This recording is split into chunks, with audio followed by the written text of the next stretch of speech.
Hello, my friends. Roughly a year after I started this channel, I recorded my most popular video. It is called Reality Transurfing, all books distilled into 3 paragraphs, nothing left out. Well, that was 4.5 years ago, and it was a milestone for me. As you can see, I was a little bit older and wearing different glasses.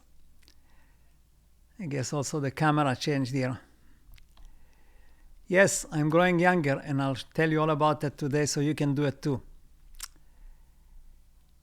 So today I'm going to create another milestone, more powerful than that video, but still very practical. You can use it.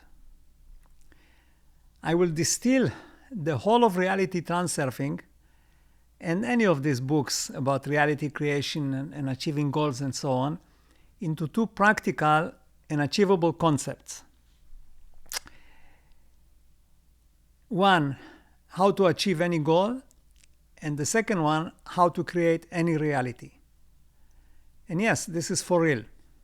I guess most of you know me by now. And when you apply these 2 concepts correctly, the way I'll show you today, your life will change, just like mine did, or maybe even more. And because I live for a long time, I can describe the journey from experience. So it's not just, theory. You see, I reinvented myself. I'm in complete control of my life. I'm in perfect health, and I have a clear, positive outlook. And as I said, so can you. How? Keep watching. When you apply these 2 concepts, you will achieve most of your desires. And I guarantee it. Moreover, even if you practice just one of these concepts, doesn't matter which one, it will still change your life for the better. How about that? Now, I know it sounds very ambitious, and the process I will describe may look maybe too simplistic. But don't be fooled. There is a concept called Occam's razor. And what it is, Occam razor is a principle of theory, construction, or equivalent according to which, other things equal, explanations that posit fewer entities, meaning simpler, or fewer kinds of entities, are to be preferred to explanation that posit more.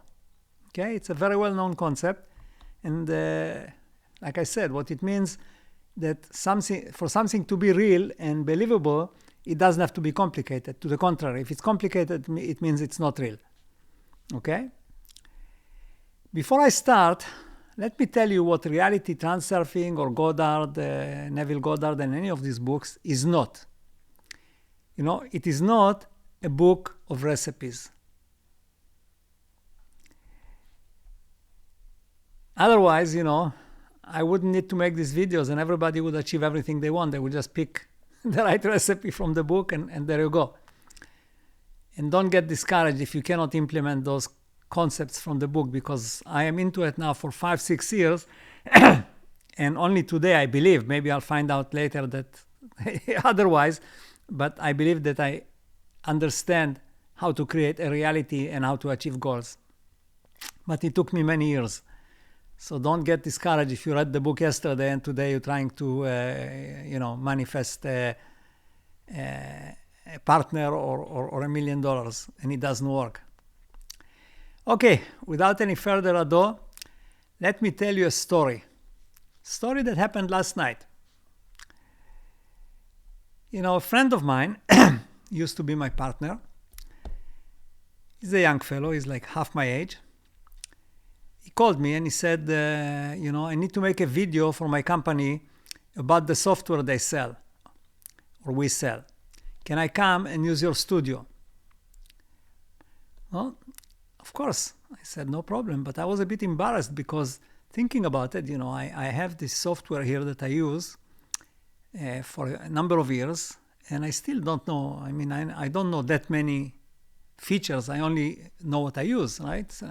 And I know that he's going to use it for a totally different purpose than what I use it for. Anyway, so he came over here, and a very powerful lesson. I still didn't recover from it. And I couldn't see how he's gonna make a video not knowing anything about my equipment, software, hardware, so on. Well, he sat down. He's good with computers, I have to admit that, very good. So he sat down and he started to click on the different menus, different features, different, and within an hour and a half, maybe 2 hours tops, he had a perfect video. And that taught me a lesson, which I knew parts of it, but not in such a bold way.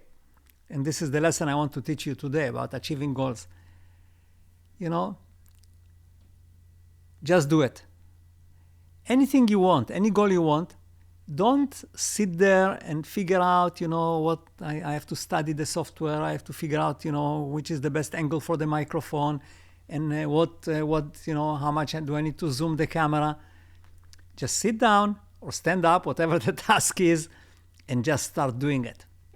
And as you go, things will fall into place. You will figure out everything. And that's the only way you will achieve your goals. And there is no goal you cannot achieve if you don't use that method. As I always say to my clients, God cannot help you steer a car if it's parked, right? I'll give you another example of what I'm talking about. I guess you all know Elon Musk, and you all know that I like to talk about him. How did he get into how did he start his electric car business? I don't know how many of you know. I read 2 biographies of his, so I found out. He didn't design an electric car from scratch. That would take way too long, and I'm sure that the momentum would have been lost. So what did he do? He purchased a Lotus Elise, I think was the model, and he converted it. He pulled out the engine, the transmission, whatever was in there, and he installed his own motor, like electric motor and batteries. And then, he sold it as the Tesla Roadster. And for 2 or 3 years, this is what he sold. He never designed the car from scratch, but he started. He got into the flow. He got into the stream, and he became known for making electric cars, right? And there's a nice side story to this. He sent the first Roadster they made into space on one of his rockets. Yeah, I think that was like 3 or 4 years ago. So I cannot emphasize enough the importance of just starting to do it. And this is what I do these days with my clients, besides creating a reality about which we will talk in a minute. I evaluate their goals, and we just go and do it. So this is about achieving goals, and that was the short part of the video, and the simple one. That was the easy part. And now comes the real shocker. How do we create a reality?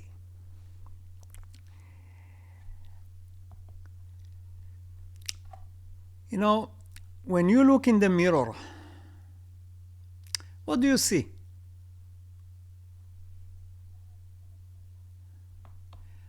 I'll tell you what you see. You see the originator of your reality.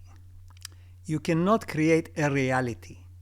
You can only shape the person standing in front of that mirror to affect the reflection, which is your reality.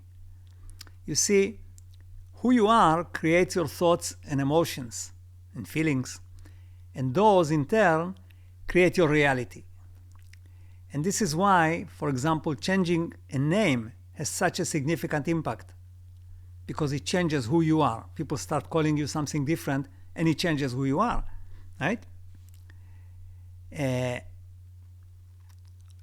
If instead of changing who stands in front of the mirror, you try to change what's reflecting from the mirror, it would be equivalent to trying to change on your computer screen whatever is displayed there by breaking it and repainting it.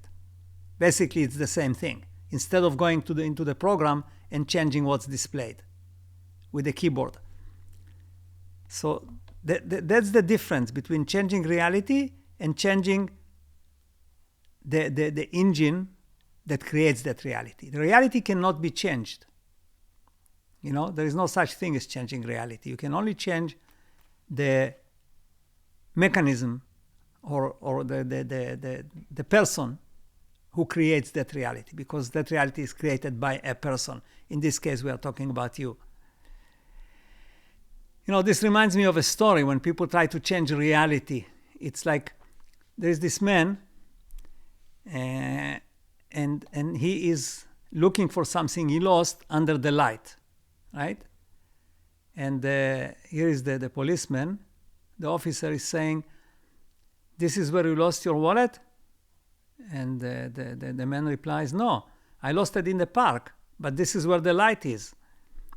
So basically, this is equivalent to you trying to change your reality. You're going to where the light is because you see that reality and you're trying to change it. And that's why all the frustration and it doesn't manifest. And, until people, sometimes they don't even understand that it's subconscious. You realize that if you change who you are, reality will change immediately. I'll give you an extreme example. I came up with it right now. I don't know if it's appropriate, but I'll say it anyway because I think it's very powerful. Imagine a person, non-Jewish person, say a Christian, living in Germany during the Nazi era, right? So if they changed and become Jewish at that time, it became Jewish, would the reality change? Obviously, it would change like totally. And they didn't change reality. They only changed themselves. I'll give you an example from my life, from my own experience. I was just 11, and I will never forget that thing that happened to me. I lived in a little village in Israel, and there was like nothing around us, just fields and orchards and so on. And one night, like I wasn't, I was doing lots of bad things. Somebody parked a car in front of my house, and those days you didn't see a car every day, at least not in Israel. And I wanted to kind of play with it, so I opened. I had a key. I opened the door and I sat in the car, and the man came out, and he was a big man, scary man, and he came out and he started running towards me. So obviously, I took off and I ran into the fields, and keep in mind it's dark, you don't see anything. And I was running, on a tilled field in a perpendicular direction to the field. And I was running really, really fast because I was running for my life as far as I was concerned. And you know what? I ran probably a kilometer. I never fell. I never stumbled, nothing. I ran on the thing like no problem. Then, I stopped. And I realized that he's not chasing me anymore. It's over. So I decided to go back home. And you know what? I started walking back and I fell almost every minute. I tripped and I fell. I tripped and I fell. So what happened? What happened was that when I ran away, I was a different person. I was scared and I was running for my life. And I couldn't care less, like looking or watching or being careful. I just ran, and reality changed for me. That's why I didn't fall. But when I came back, and now I was the normal me. And the normal me, normally, at night, without seeing, when he walks over this kind of a tilled field, will fall. So, I didn't learn the lesson right there, but when I got older, I was thinking about it quite a bit. So, tomorrow, when you wake up, examine yourself carefully in the mirror. And you can predict, and more importantly, decide what reality will be created for you. Again, I guarantee you. Why are we stuck in a reality? Albert Einstein said, reality is merely an illusion, albeit it's a very persistent one. And you know what? He was right. I'll give you another example that happened few days ago. I see clients every day on Zoom from all over the world. And when they set the appointment, I asked them a couple of questions in the calendar. And mainly I asked them what is the issue and what is the situation. And so here is, I'm not going to disclose anything, but here is the thing that this lady wrote to me. Hello, I have been on a journey of manifesting a reconciliation with my husband. I want to save my marriage. I want one last chance to make things right. He is very shut down and is not willing to meet me. I have read Neville Goddard, Reality Transurfing. I have had coaching. No change in reality. Please, can you help me?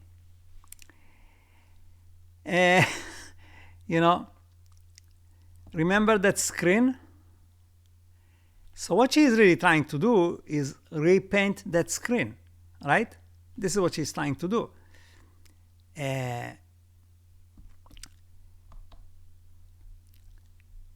But what if instead of being needy and desperate, right, she would become self-sufficient and independent, and she has the means for achieving that part, right? I know that. So do you think the odds for a change in reality would get better for her? Of course.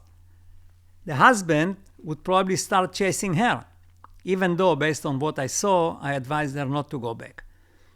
But, it's in a situation like this, it's very obvious to somebody from outside what the solution is, but it's totally, the person who is in it is totally blind. They cannot see it. So again, as an example of how you can change your reality by changing who you are. And changing who you are only means changing what you think. And as a result of what you think is how you feel and your emotions, everything will come out of it. Do you remember Susan Boyle? I think she was on that British England Has Talent thing. So here she is, from this to this, then and now. So what changed? I think she changed the reality dramatically, right? How did she do it? Again, she took action. She decided, to go on that show, and even on the show, she looked like the one on the left here. Yeah, actually, that's a picture from the show, right? But she had the guts, and I guess she practiced, and she decided to go on that show. I'm sure that people around her would say that she's crazy, but by acting, just going out and doing it, she started a journey that now probably 10 or 15 years later, she's still on that journey, and it's a wonderful journey, right? Instead of being a housewife, cooking and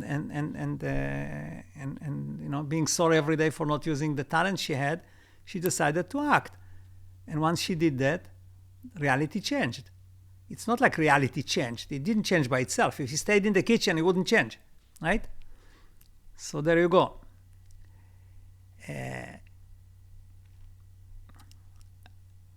there is a saying, extremely powerful. I may have mentioned that in previous videos.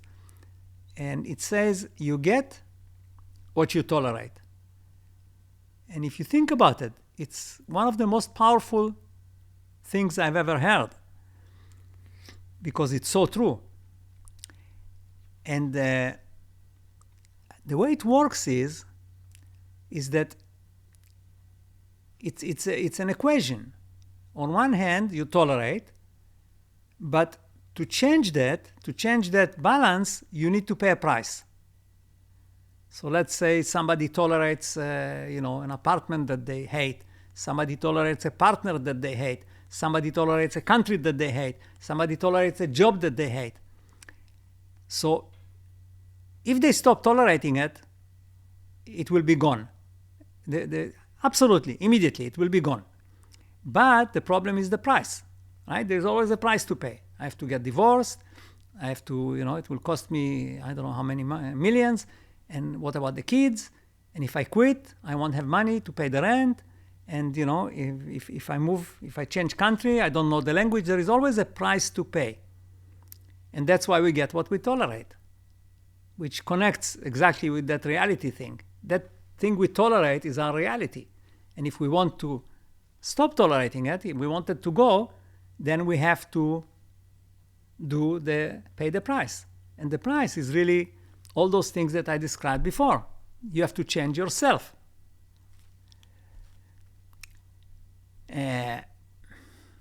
Now I'll show you something really, really extraordinary.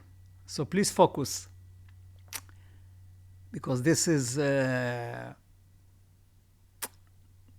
philosophy based on knowledge that I receive. I have no clue where it comes from, and it may be totally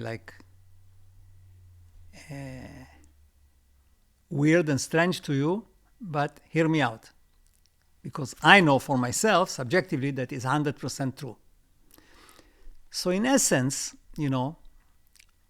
when the universe was created by God, the programmer, it was created like a painting or like a program without the underlying processes or explanations. So what do I mean by that? Let's say you create a simulation on the computer, which is today it's a normal thing. Anybody can do it. So if you create a simulation on a computer, say of a city, right? Or any kind of a process. You don't need to enter into the program. Let's say if it's a city, you don't have to enter into the program the oxygen that's in the city and the all the different components. All you show is the city, and you show cars, let's say cars running on the road in the simulation. It doesn't mean that you're going to now build an engine and put fuel into the car. You don't need to do that, because all you do, you just take the keyboard, right, and you program. This is a language. There are many languages, programming languages, and you program what you want. And then it appears on the computer. You don't need to enter the underlying mechanism that makes it work whichever way it works. And so did the programmer. He did not enter anything. So what it means that when he created this reality, there were no atoms or particles or bacteria or viruses. There was only the end results. And that was left to us, the fragments of God's consciousness, to evolve and find explanations to all these things. We call it we discovered, but we didn't discover anything. We just actually applied whatever explanation worked that reality or the programmer could accept, and that became the explanation. Now, like I said, this is very controversial, but from my perspective, it's 100% true. And usually what did all this is actually called science, because science comes and takes things apart and then decides that this is what's in there, even though there was nothing there. But once they decide that this is what is in there and it works in the physical world, it becomes that. And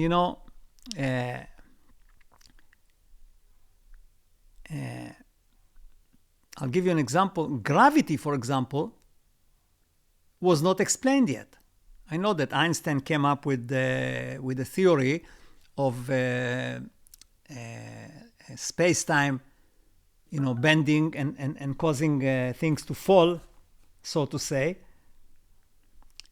But that theory was not accepted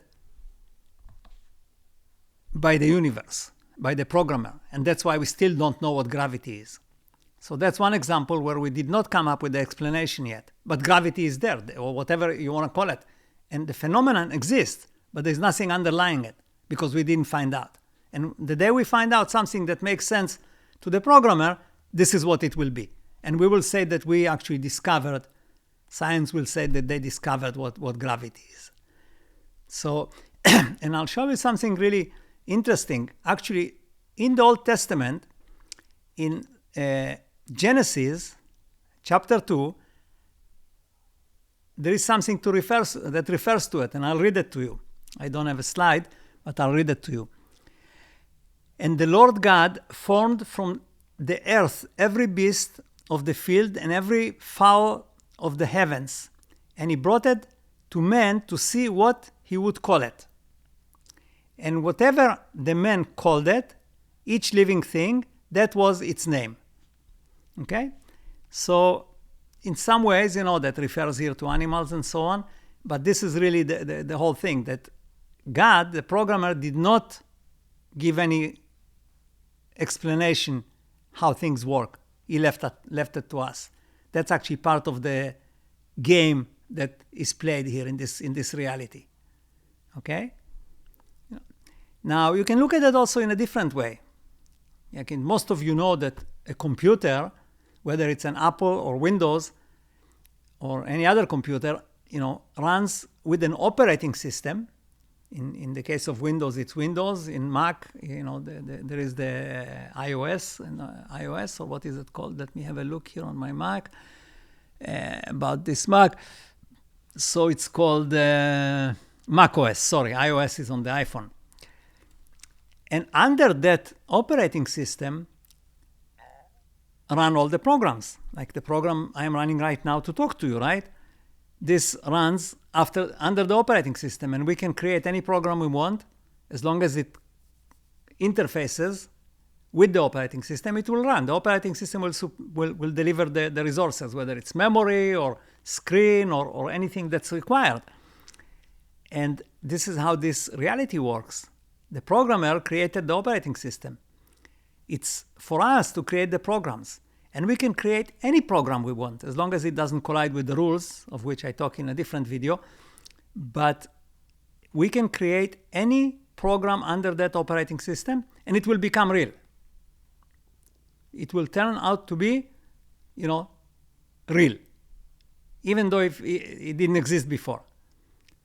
And that is why we can create any reality. This is the whole concept of creating a reality. I'll give you examples of programs that we created, right? Religions, for example. Those are programs we created, humans. Didn't exist before, right? Countries, nuclear weapons, or the whole concept of nuclear, fission or fusion, scientific breakthroughs, interplanetary colonies, if we one day will do that, like Elon Musk is aiming to do on Mars. Those are all programs that we create under the operating system. The operating system is the reality that the programmer created. And why I'm telling you all this is I want you to begin to comprehend your abilities, because you are the one. You can create any program you want. There's no limitations. On a practical side of it, Kabbalah says, for example, that when you interpret a dream, it will be what you interpret. So if the dream most dreams can be interpreted positive or negative. Whichever way you interpret it, this is what it will become. Again, you create the program, right? I'll give you another example, and this one is extremely practical and extremely hard to implement. But I have done it many times in my life, and as I told you before, it works every time. And what it is if you develop a symptom, whatever that might be, and the symptom, could be interpreted in two ways. One, as a very serious terminal kind of illness, or something, really not that dangerous, not that important. Whichever way you decide, and that's why it's really bad when you start to look on the internet and you find all the possible deadly versions of that, because then this is what you choose and this is what it becomes. And like I said, I have done it a number of times in my life, and every time I did it and I came up with an explanation, but it has to be a logical explanation to your subconscious. You cannot just say, if I have a swelling here, it's because I had an apricot. That doesn't work. It has to make sense. But if you find out the explanation that makes sense, which is nothing serious, this is what it will become. And it's equivalent, it's parallel to that Kabbalah thing. Keep that in mind. It's extremely powerful. This is what placebo is all about. It's just that here it's in reverse. You probably noticed that when you play well in a game against a team or against individuals, if your opponent plays a good game, you play a good game. And if you have a lousy opponent, you will play a lousy game, even if you are very good at that game. So the same principles work with the universe and with reality. The better game you play with reality, the better game it will play with you. It will treat you better. It will present you with much better, slides, call it whatever you like. And, what I really do in my mentoring and coaching is create a you that can play a better game, a much better game. And then, in the mirror, you will get much better reality, and you will achieve all your desire or most of your desired goals, because nothing is perfect. Now, in future videos, when you have digested all this, because I think this is quite heavy duty, especially the thing with how the programmer created this reality, I'll show you another tool. I'll show you a tool how to force a change in reality. You actually can force a change in reality, but it takes some guts, and it takes some risk-taking, but it works every time. I call it going through a wall. Okay? Maybe you will get it from there. Last but not least, at the bottom here, in the description of the video, I will have a link for you to a 6-minute melody. And when you listen to this melody, it's like a meditation, like take a quiet place, calm your mind. When you listen to that melody, you will be able to reflect on your reality and see what needs to be changed and how. It will give you that inspiration.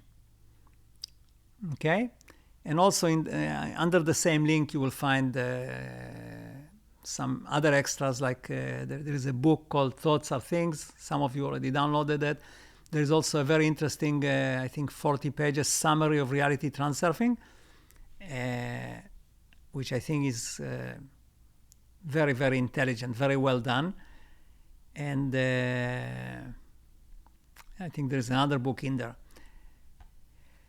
Okay, what I would ask you to do, if you want to help me, is first of all try to share this video, share the channel, subscribe, because YouTube will present my channel to people. The more people subscribe, the more YouTube will push my video and show it to more people. I think people should see my videos, because I think they are good and they help people. And there's also the link to my website, which, by the way, I'm going to change, because up until now I am talkforlife.com, but I'm switching to a new website, and it's called, as you can see in the video here on my right, Academy for Life. And that's not .com, that's going to be .co.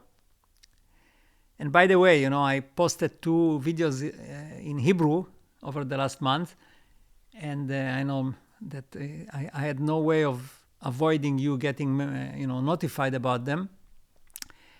But keep in mind that there is a video in English that I did before. It's called Be Always in the Flow, How to Be in Step with the Programmer. And it actually has, I would say, 80% of the content of those 2 Hebrew videos, minus some deep religious, specific references.